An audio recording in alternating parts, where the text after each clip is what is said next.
Hello everyone, this is Tanuja Gupta and today we will taking a topic about PBR322। ठीक है, इसकी हम detail structure के बारे में बात करेंगे क्या होता है। सबसे पहले तो it is a type of plasmid, okay, जो क्या है, किससे आइसोलेट होता है। It is isolated from the E coli, that is the Escherichia coli. E coli में प्लाज्मिड मिलता है। प्लाज्मिड क्या होता है, it is a extra chromosomal double circular DNA, ठीक है, double standard circular DNA. Fine, plasmid है तो इससे आइसोलेट हुआ, बट इस प्लाज्मिड में ही फर्दर मॉडिफिकेशन किए गए, कुछ चेंजेस किए गए। उसके बाद एक फर्स्ट आर्टिफिशियल, क्या है, artificial plasmid was made and it was named as PBR322। समझ में आया, ये एक फर्स्ट आर्टिफिशियल प्लाज्मिड है। ठीक है, यहाँ पे P जो है it stand for plasmid, okay, and BR it is named for the scientist who discover it. So B for Bolivar and R for Rodriguez। ठीक है, ये दो साइंटिस्ट हैं, इन्होंने इसको डिस्कवर किया इन 1977, मतलब इसको बनाया, डिस्कवर नहीं, इसको बनाया, इन्वेंट किया। And this number given by these two scientist. Okay, इस प्लाज्मिड में अराउंड 4361 बेस पेयर प्रेजेंट थे and it is around 2.83 into 10⁻6 dalton इसका क्या था, मॉलिक्यूलर वेट था। What, molecular weight. Okay fine, ये थोड़ा सा इन्फॉर्मेशन इसका ध्यान रखना। ओके, अब हम इसकी बात करते हैं कि इसमें क्या क्या चीज़ें प्रेजेंट होती है और वो किस लिए इंपॉर्टेंट होती है। See, this is the structure of a PBR322। Fine, सबसे पहले हम बात करते हैं, सबसे पहले क्या स्ट्रक्चर होती है, that is the origin of replication.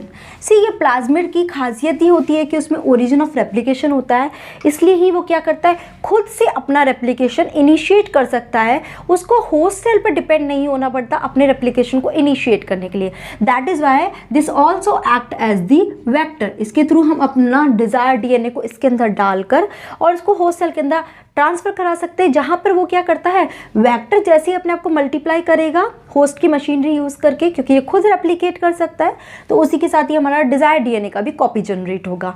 ठीक है, तो पहला इसमें साइट है, दैट इज़ दी ORI। क्या है इसकी full form, origin of replication. ठीक है, ये क्या होती है, जनरली कुछ स्मॉल डीएनए सीक्वेंस होती है जहाँ पर रेप्लिकेशन स्टार्ट होता है। फाइन, ये ORI साइट जो होती है, it is present near by a site which is called ROP। It is also important, make it note down. यहाँ पे आप देख सकते हो ये ओरिजिन ऑफ रेप्लिकेशन है, इसी के पास में यहाँ पर ROP प्रेजेंट है। This is stand for the replication controlling protein. ठीक है, इसका मतलब क्या है, सी, ओरिजिन ऑफ रेप्लिकेशन की वजह से प्लाज्मिड अपने आप को कॉपी जनरेट करता रहेगा, बट इस कॉपी को क्या करता है, ये रेस्ट्रिक्ट करता है। ओके, रेस्ट्रिक्ट कॉपी नंबर, या फिर क्या कह सकते हो, रेस्ट्रिक्ट रेप्लिकेशन। ओके, मतलब ऐसा नहीं है कि अननेसेसरी लार्ज अमाउंट में कॉपीज जनरेट होती रहे, ये इसको एक लिमिटेड अमाउंट तक जनरेट करता है, उसके बाद इसको रेस्ट्रिक्ट करता है या स्टॉप करता है कॉपी फर्दर जनरेट करने के लिए। तो ये कंट्रोलिंग है, ये रेप्लिकेशन को कंट्रोल करता है। Okay, now the second thing is what, cloning site. Cloning site, जिसको एक दूसरा नाम भी बोलते हैं, that is the restriction site. ठीक है, या इसके अलावा भी बोलते हैं इसको रिकॉग्निशन साइट। तीनों ही नाम इसके लिए करेक्ट है, cloning site, restriction site and recognition site. इसका क्या मतलब होता है, ये साइट एक्चुअली वो साइट है जहाँ पर क्या होता है, हमारा जो डिज़ायर्ड डीएनए होता है वो इंसर्ट करता है। सी, क्या होता है, डिज़ायर्ड डीएनए को हम पूरे प्लाज्मिड में कहीं भी इंसर्ट नहीं करा सकते, उसके लिए भी एक पर्टिकुलर स्पेस या जगह होती है जहाँ पर ही वो इंसर्ट कर सकता है। तो ये क्लोनिंग साइट ही वो जगह शो करता है जहाँ पर ये डिज़ायर्ड डीएनए हमारा इंसर्ट कर सकता है ना। PBR में मोर देन 40 ये रेस्ट्रिक्शन साइट्स प्रेजेंट होती है। ठीक है, कितनी होती है, मोर देन 40 रेस्ट्रिक्शन साइट्स इसमें प्रेजेंट होती हैं। यहाँ पे मेन साइट्स यहाँ पे कौन सी है, BAMH1, सेल 1, ठीक है, उसके बाद PST, PVU second, PVU1, eco RI1, then cla 1 and hind third. ये सब कुछ रेस्ट्रिक्शन मेन बताया, but around more than 40 restriction site इसमें प्रेजेंट होती है। अगर आप इसमें नोटिस करेंगे तो आप देखेंगे कि BAMH1 सिर्फ एक ही जगह प्रेजेंट है, ये पूरे PABR में कहीं दूसरी जगह प्रेजेंट नहीं है, मतलब कि ये अपने आप में यूनिक होगा। एक जो भी इसमें रेस्ट्रिक्शन साइट है वो सिर्फ एक ही प्रेजेंट होगी, उसकी नंबर इसकी डुप्लीकेट नहीं होगा, ठीक है। तो ऐसे ही 40 जो है वो सारी 40 रेस्ट्रिक्शन साइट सब डिफरेंट है। ऐसा क्यों है? क्योंकि जब यहाँ पे सपोज़ यहाँ पे BAMH1 साइट है और सपोज़ यहाँ पे भी एक BAMH1 साइट बन जाती है, तो क्या होगा, जब हम इसको रेस्ट्रिक्शन एंडोन्यूक्लियस से ट्रीट कराते हैं तो वो क्या करता है, यहाँ पे कट करता है। आदि का काम ही यही है, अपनी रेस्ट्रिक्शन साइट को रिकॉग्नाइज करना और वहाँ पे कट करना। तो ये यहाँ कट कर देगा, फिर वो यहाँ पे भी कट कर देगा, और उसकी वजह से क्या होगा, इसके बहुत सारे छोटे छोटे पीसेस बनेंगे। तो एट द टाइम जब हमें डिज़ायर DNA को यहाँ पे फ्यूज़ कराना होगा या इंट्रोड्यूस कराना होगा, देन में इट में क्रिएट अ प्रॉब्लम कि वो यहाँ पे इंट्रोड्यूस कराना है या यहाँ इंट्रोड्यूस कराना है, ठीक है। क्योंकि रेस्ट्रिक्शन साइट को रेस्ट्रिक्शन एंजाइम को तो यही काम है कि जहाँ उसकी रिकॉग्निशन साइट है वो वहाँ जाएगा और कट कर देगा, अब चाहे वो कितनी भी हो। सो इसलिए ही ये सिर्फ यूनिक ही होते हैं, वो सिर्फ एक ही प्रेजेंट होते हैं ताकि एक ही जगह कट हो और एक ही जगह क्या हो, ये डिज़ायर DNA इंसर्ट हो। अंडरस्टूड, ठीक है। अब थर्ड चीज़ जो इसमें प्रेजेंट होती है that is the selectable marker, ठीक है। देखते हैं क्या होता है। Okay, before that one more thing we will discuss. हम थोड़ा सा उनका फुल फॉर्म देख लेते हैं। BAMH1 that is the Bacillus amyloliquefaciens, ठीक है। देन सेल 1 क्या है, नंबर दिया हुआ है, जैसे ही वो इन्वेंट होता है वो फर्स्ट होता है, सेकंड होता है, थर्ड होता है, उसके हिसाब से उसको रोमन नंबर दे दिया जाता है। Okay, cell is streptomyces albus. Then PVUS proteus vulgaris. अब देखो इसमें 1 है, फर्स्टली ये डिस्कवर हुआ, फिर ये डिस्कवर हुआ तो इसको सेकेंड नंबर दे दिया। Then PST Providencia stuartii. Then cla caryophanon latum and hind third is Haemophilus influenzae. और अगर हम इसकी बात करें EcoR1 वेल नोन है, क्या है इसका, एस्टेरेशिया कोलाई, ठीक है, R1। तो यहाँ पे E. कोलाई में जो ये है फर्स्ट, इट शोज़ हर किसी का, किसी भी का देख लो, ये फर्स्ट जो है वो क्या शो करता है, इसके जीनस को शो करता है, कोलाई इसकी स्पीशीज़ को शो करता है, और फर्दर अगर ऐसा कुछ नंबर है तो ये क्या शो करता है, एक स्ट्रेन शो करता है। And 1 is the number given कि ये सबसे पहले डिस्कवर हुआ था। अंडरस्टूड, ठीक है। तो ये कुछ इसके फुल फॉर्म है। चलिए अब हम आगे चलते हैं, थर्ड पॉइंट की बात करते हैं, that is the selectable marker. Okay, चलिए ये क्या होता है, सी यहाँ पे अगर आप देखोगे प्लाज्मिड, इसके अंदर 2 सेलेक्टेबल मार्कर होते हैं। 1 is the tetracycline and another 1 is the ampicillin. Okay, ये क्या होते हैं, ये मार्कर रेजिस्टेंस शो करते हैं इन पर्टिकुलर एंटीबायोटिक के लिए, टेट्रासाइक्लिन के लिए एंड एम्पिसिलिन के लिए। अगर किसी होस्ट सेल में इसको शॉर्ट फॉर्म डिनोट करते हैं this one and this is the, अगर किसी होस्ट सेल में इनमें से कोई भी एक जीन आ गया, सपोज एम्पिसिलिन का आया, ठीक है, एम्पिसिलिन रेजिस्टेंस का उसके पास जीन आ गया, तो वो होस्ट सेल क्या शो करेगा, it will show the resistance against this ampicillin. यानी कि आप उस होस्ट सेल को एक एम्पिसिलिन कंटेनिंग मीडियम में ग्रो कराएंगे तो वो होस्ट सेल उसकी प्रेजेंस में ग्रो कर पाएगा। बट जब उसमें ये प्रेजेंट नहीं होगा तो ये वाला सेल एम्पिसिलिन की प्रेजेंस में ग्रो नहीं कर पाएगा, ठीक है। This is the resistance, show the resistivity, मतलब वो सेंसिटिव नहीं रहेंगे, वो ग्रो कर सकते हैं। अंडरस्टूड, ठीक है।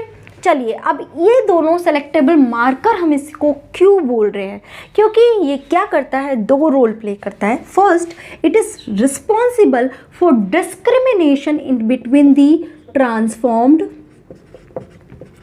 And versus non transform cell. क्या है, non transform cell, okay. And second ये क्या डिस्क्रिमिनेट करता है between the recombinants versus non recombinants. Understood, ठीक है। चलिए हम इसको देखते हैं थोड़ा सा कि ये टर्मिनोलॉजी क्या होती है। सी, जब एक प्लाज्मिड है, ये वाला प्लाज्मिड, ओके। इसमें इसके क्या आप बोल सकते हो, ये प्लाज्मिड है और इसमें इसके BAM-H1 पे यानी टेट्रासाइक्लिन में ही ये क्या होती हैं, क्लोनिंग साइट प्रेजेंट होती है। और ध्यान रखना जो रिकग्निशन रिस्ट्रिक्शन साइट्स होती है वो इन एम्पिसिलिन जैसे टेट्रासाइक्लिन इनमें ही प्रेजेंट है। अब सपोज यहाँ पे एक क्या किया, डीएनए को इंट्रोड्यूस कराया, डिज़ायर डीएनए को यहाँ पे इंसर्ट कराया। जैसे ही ये डिज़ायर डीएनए इंसर्ट होगा, क्या होगा, इस टेट्रासाइक्लिन की जीन सीक्वेंस डिस्टर्ब हो जाएगी और ये क्या होगी, बीच में से यहाँ पे ब्रेक हो जाएगी, ठीक है। जैसे ही ब्रेक होगी, now tetracycline is no more functional, वो क्या होगा, इनएक्टिवेट हो जाएगा, वो अपनी रेजिस्टिविटी शो नहीं करेगा, ठीक है। तो इस तरह से एक फॉरेन डीएनए का क्लोनिंग साइट या रिकग्निशन साइट पे इंसर्ट होना और उसकी वजह से एंटीबायोटिक की रेजिस्टिविटी इनएक्टिवेट होना, this phenomenon is called as the insertional inactivation. I will write here, that is called the insertional inactivation, okay, clear. तो इसको बोलते हैं इंसर्शनल इनएक्टिवेशन।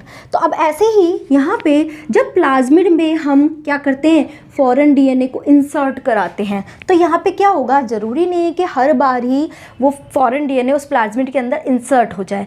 तो यहाँ पे चांसेस क्या होगा, एक तो चांस होगा कि इस प्लाज्मिड के अंदर ये फॉरेन डीएनए इंसर्ट हो जाए, और मैं इसको इंसर्ट कहाँ करा रही हूँ, इस टेट्रासाइक्लिन में BAM-H1 साइट पे इंसर्ट करा रही हूँ। तो देखो ये इसमें इंसर्ट हो गया, बट यहाँ पे जब इंसर्ट कराया तो नहीं हुआ, क्योंकि 100% रिजल्ट तो कभी नहीं मिलता। तो किसी में इंसर्ट हो जाता है, किसी में इंसर्ट नहीं होता। जिसमें ये फॉरेन डीएनए इंसर्ट हो जाता है तो यहाँ पे क्या हुआ, दो तरह का जेनेटिक मटेरियल मिल गया, एक तो प्लाज्मिड का अपना खुद है और एक फॉरेन हो गया, तो दो रिकॉम्बिनेशन हो गया, तो इसको हम बोलते हैं रिकॉम्बिनेंस। इसमें इंसर्शन नहीं हुआ तो इसको हम बोलते हैं नॉन रिकॉम्बिनेंस। क्लियर, ठीक है, यहाँ तक समझ में आया। अब हम इसको क्या कर रहे हैं, अब ये प्लाज्मिड कहाँ जा रहा है, होस्ट सेल के पास जा रहा है, ठीक है। तो ये देखिए, ये होस्ट सेल है और इसमें हम क्या कर रहे हैं, अब ये प्लाज्मिड को इंसर्ट करा रहे हैं। तो देखो, एक तो ये प्लाज्मिड और एक ये, देखो, तो ये प्लाज्मिड आए, दोनों तरह के ही आ सकते हैं, देयर इज अ चांस। अब यहाँ पे भी क्या चांस है कि हो सकता है इसमें ये प्लाज्मिड इंसर्ट कर जाए, ओके। तो अब सपोज इसमें ये प्लाज्मिड इंसर्ट हो गया, अब यहाँ पे भी देखो दोनों ही चांस है, कोई सा भी हो सकता है, ठीक है। मैं दोनों एक साथ शो कर रही हूँ, या तो ये वाली कंडीशन हो सकती है या फिर क्या हो सकती है, ये वाली कंडीशन, यानी कोई भी एक प्लाज्मिड इंसर्ट हो गया। और इसमें हो सकता है कि ये प्लाज्मिड इंसर्ट ही ना हो, ठीक है। 100% रिजल्ट कभी नहीं मिलता, as I told you, okay. तो अब क्या हुआ, जिसमें प्लाज्मिड इंसर्ट हो गया, रिकॉम्बिनेंट्स या non recombinants doesn't matter, plasmid insert हो गया, उसको हम बोलते हैं ट्रांसफॉर्म्ड सेल, क्योंकि अब ये थोड़ी सी चेंज हो गई है, ट्रांसफॉर्मेशन हो गया है। एंड जिसमें प्लाज्मिड इंसर्ट नहीं हुआ उसको हम बोलते हैं non transform cell. Understood, I hope ये आपको टर्मिनोलॉजी क्लियर हुई होगी, ओके। बट ये सिलेक्टेबल मार्कर यानी टेट्रासाइक्लिन एंड एम्पिसिलिन, ये कैसे इन सबको डिस्क्रिमिनेट करने में हेल्प करते हैं, क्योंकि हमें तो पूरा एक बल्क है जिसके अंदर ट्रांसफॉर्म सेल भी है, नॉन ट्रांसफॉर्म सेल है, ट्रांसफॉर्म में भी रिकॉम्बिनेंट वन भी है, नॉन रिकॉम्बिनेंट है। तो हम कैसे उसको डिस्क्रिमिनेट करेंगे कि सबको सेपरेट कैसे करेंगे, that is done by these antibiotic resistivity, that is why it is called the selectable marker. तो चलिए उस प्रोसेस को देखते हैं कि वो कैसे परफॉर्म किया जाता है। तो अब देखिए कैसे करते हैं, ये एक प्लेट है जिसके अंदर वो होस्ट सेल है, ठीक है। और उस होस्ट सेल के हमने क्या करा दिया, ट्रांसफॉर्मेशन हम करा चुके हैं। तो यहाँ पे 3 तरह की सेल्स मुझे मिल सकती है, देखते हैं कैसी कैसी, जस्ट 1 मिनट। एक तो इस तरह की सेल होगी, एक कुछ इस तरह की होगी, ओके, और एक कुछ इस तरह की होगी। चलिए देखते हैं कौन कौन सी तरह की सेल्स हैं। सी, यहाँ पे 3 तरह की सेल हैं, this one and the green one and the black one, okay, ठीक है। This cell show the non transformed cell, जिसमें क्या हुआ, प्लाज्मिड एंटर ही नहीं किया। These two show the transformed cell. क्या है ये, ट्रांसफॉर्म्ड सेल है, इसके अंदर प्लाज्मिड एंटर हुआ है, एंटर तो हुआ है बट अब इसमें ये वाला तो कैसी है, रिकॉम्बिनेंट वन है, मतलब यहाँ पे जो प्लाज्मिड एंटर हुआ है वो रिकॉम्बिनेंट प्लाज्मिड है, और ये कैसे है, नॉन रिकॉम्बिनेंट प्लाज्मिड है, नॉन रिकॉम्बिनेंट प्लाज्मिड है। क्लियर, ठीक है। अब मेरे पास ये पूरी प्लेट है और इसको हम बोलते हैं मास्टर प्लेट। क्या बोलते हैं, मास्टर प्लेट। फाइन, अब इसको हम सेपरेट कैसे करेंगे, इस प्लेट की सारी सेल को हम एक मीडियम में ट्रांसफ़र करेंगे and that medium is containing what, ampicillin. उस मीडियम में क्या प्रेजेंट है, एम्पिसिलिन प्रेजेंट है, ठीक है। तो देखते हैं यहाँ पे दो चांसेस हो सकते हैं। जो नॉन ट्रांसफॉर्म सेल है उसके अंदर क्या हुआ, प्लाज्मिड एंटर ही नहीं किया, क्या है यहाँ पर प्लाज्मिड जो है वो एंटर ही नहीं किया, तो उसके पास रेजिस्टिविटी ही शो नहीं हुई। क्या हुआ, उसके पास क्या आया, रेजिस्टिविटी ही नहीं आई। तो अब क्या हुआ, इसमें ये वाली सेल्स जो हैं वो क्या करेंगी, ग्रो नहीं करेंगी। अंडरस्टूड।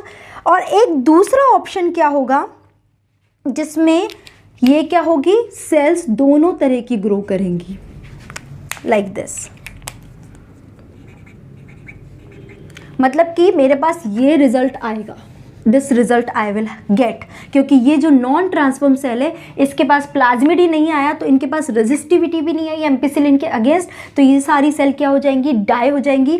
बट ये दोनों में ही क्या है, ट्रांसफॉर्मेशन हुआ है, प्लाज्मिड आया है, और एम्पिसिलिन जो है वो हमारा अभी तक इंटैक्ट है, चाहे वो रिकॉम्बिनेंट हो चाहे नॉन रिकॉम्बिनेंट, क्योंकि रिकॉम्बिनेंट में सिर्फ क्या है, टेट्रासाइक्लिन काम नहीं कर रहा, but ampicillin still is working.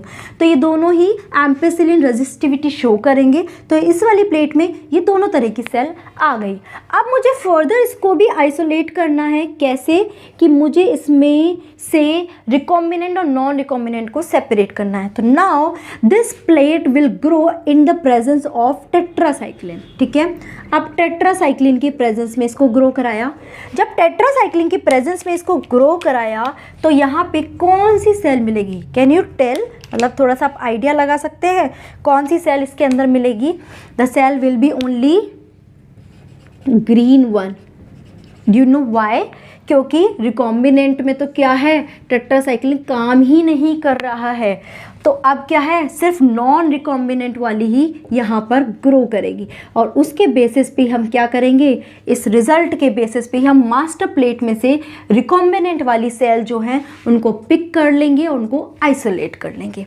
Understood. तो इस तरह से ये क्या करता है, सेलेक्टेबल मार्कर की तरह एक्ट करता है। ओके, एक और जीन भी इसमें प्रेजेंट होता है, that is the lack-Z gene. क्या होता है, that is the lack-Z gene which is responsible for forming an enzyme called galactosidase, ठीक है, बीटा गैलेक्टोसाइडेस इसका एंजाइम कोड करता है। बट जैसे ही इसमें फॉरेन डीएनए इंसर्ट किया, फॉरेन डीएनए जैसे ही इसमें इंसर्ट किया, this gene will become inactivate, ठीक है, ये इनएक्टिवेट हो गया। फाइन, अब इनएक्टिवेट हुआ तो अब ये क्या हुआ, बीटा गैलेक्टोसाइडेज यहाँ पर काम नहीं कर रहा है, ठीक है, ये बीटा गैलेक्टोसाइडेज यहाँ पर वर्क नहीं कर रहा है और यहाँ पे ये वर्क कर रहा है, ठीक है। अब अगर हमने दोनों को ही इनका रेस्पेक्टिव सबस्ट्रेट दिया, रेस्पेक्टिव यानी दोनों का सेम ही सबस्ट्रेट हम देंगे, ठीक है, तो इसमें अगर सबस्ट्रेट दिया तो ये तो काम कर रहा है, तो it produce a blue colour colony, ठीक है, ये ब्लू कलर का कॉलोनी जनरेट करता है। बट इसमें बीटा गैलेक्टोसाइडेज एंजाइम में वर्क नहीं कर रहा है, तो ये सबस्ट्रेट के साथ रिएक्शन ही नहीं करेगा, तो यहाँ पे कैसी वाइट कलर कॉलोनी बनेगी, ठीक है, वाइट कॉलोनी बनेगी। So this is how we can find out और discriminate in between the recombinant as well as non recombinant plasmid और transform cell. Understood. So this is all about PBr322. I hope this is clear to all of you. I've tried my best to cover all the points related to this plasmid. Okay, so if you have any doubt, please put your query in the comment box. Thank you so much for watching this video.